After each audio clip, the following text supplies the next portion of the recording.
Hey, this is David here. Getting close to the winter months and my truck's seat heaters aren't working right now. So, did a little research online and found out that with the flashing light, which is happening with mine, when you turn the truck on,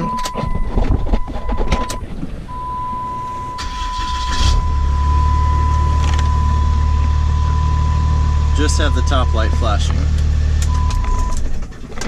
So with just the top light flashing, it means that there's an open somewhere in the seat heater circuit, whether it's the element or the wiring. So I'm going to go ahead and check that out.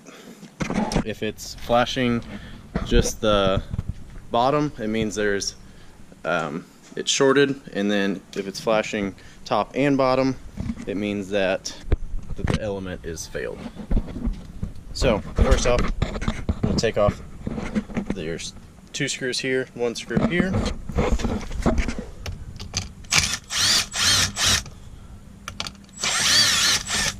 Just going to take this little cover off here, and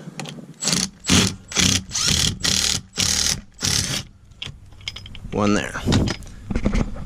So it's going to be hard to see, but there's a couple black clips up under here.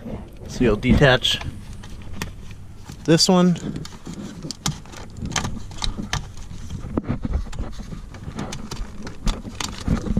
And then there's another one behind it.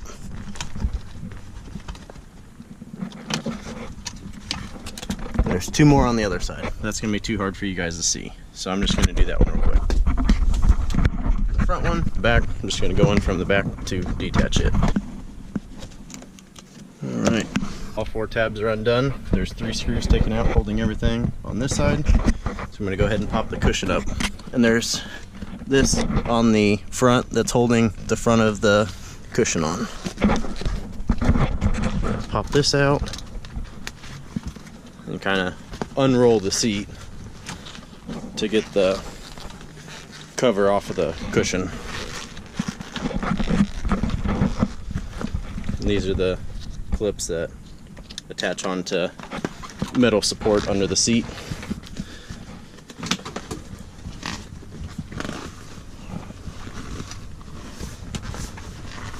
So mine indicated that there was an open in the circuit, so I'll be looking for an open wire.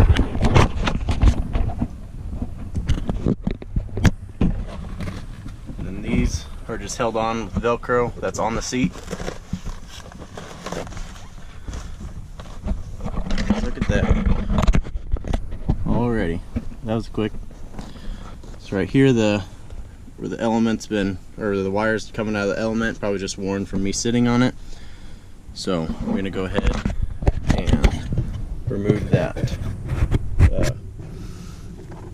electrical tape that's been around this wire.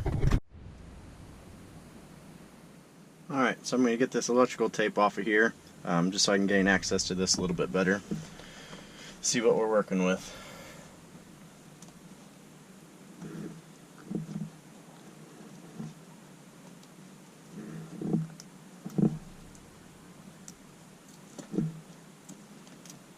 It looks like there's just a butt connector here where it broke at. Not sure if that's like that from factory, or maybe the previous owner had to do a repair himself, but I'm going to go ahead and cut that out and then resolder in a new section of wire. Alright, so I got a little bit of extra wire here so I can cut this out and repair it. So I'm going to go ahead and start by just cutting that old butt connector out. And then I'm going to strip back a little bit of wire here on each side.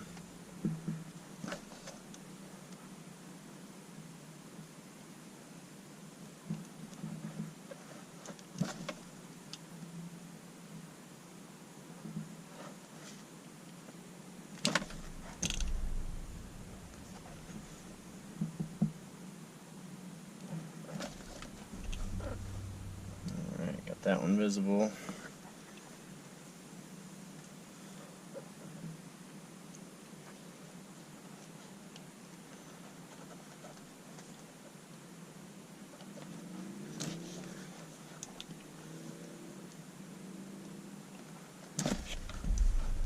That one visible.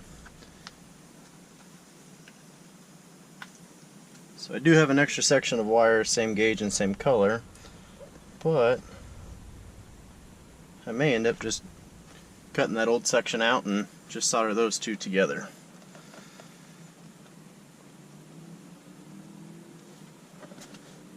It has some sort of loom on it, so I don't know how much, if I can get it pulled back some so I can put some heat shrink on there, if I'll just have to tape it.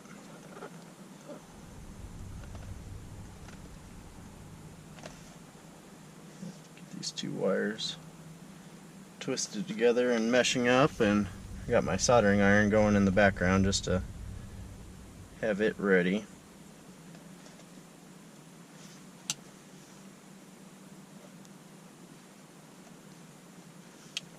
Good contact on there. I'm going to try and not get the rest of this section too hot or get solder anywhere, so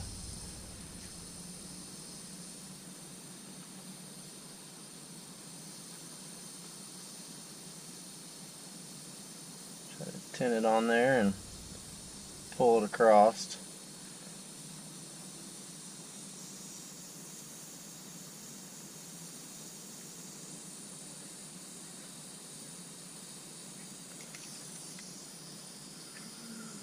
It's nice and even on there. Let's set this up and be back. Alright, so unfortunately I was not able to get any heat shrink in there like I would like without having to cut back that factory insulation, but I kind of like the way that one looks better. It's sturdier, which will give more protection. So I got my wires soldered together. They're strong joint there, so I'm just going to tape these up and kind of get them pushed back down in there so maybe they'll have less stress on them. Sorry guys, the GoPro died. So pretty much what I have left to do is just tuck this back in there so there's going to be less stress on it. And then set the seat cover cushion or cover back down on the cushion. So this is just like a Velcro type material here, and it'll line up with these grooves.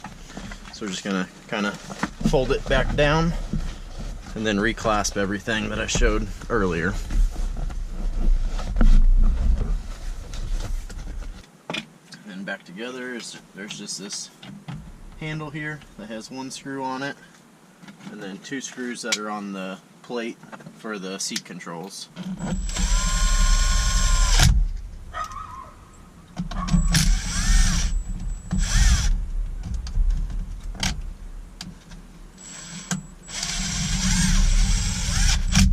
Two screws put back in here and the one screw back in here, so that works.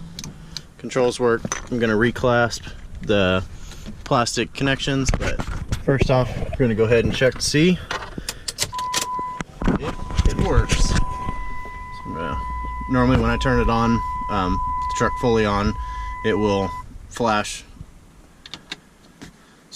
and the controls never work. So looks like we are good to go. All the functions work. So this was a successful repair and nice day out today. So thanks for watching the video, guys. Have a good one.